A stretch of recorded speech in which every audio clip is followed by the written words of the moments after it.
devretan bilen gülüp oynasmak yarasmalı qarı kempir juwan bilen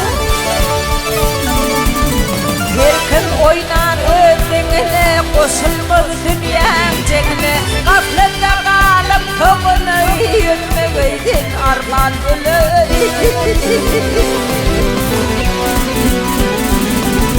Gariylarının dildin aktım garipleri rehim kıldım Ömrümüyle hasım buldum ötür ömrüm hicran bilen Ah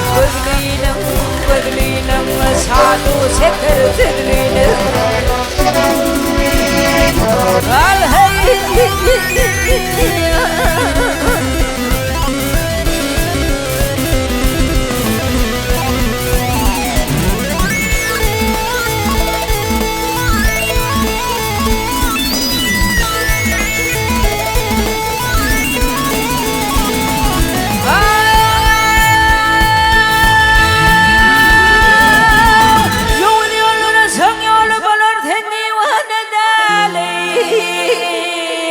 Takiyimi tortun uliyenin sahuğuan bilen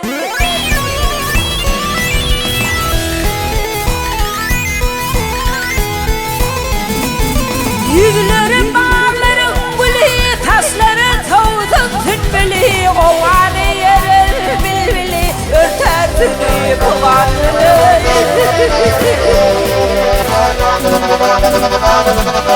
Qarı yaydır budur ködüm köklatları gördü gözüm Tin oğlum devre canlıydı mektemir var kıymatlı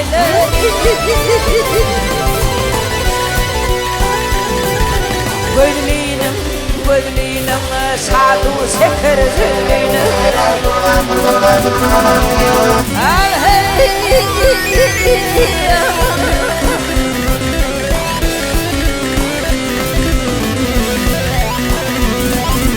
Sen oğlum döhre canlıydım Mektemir var kıymat bilen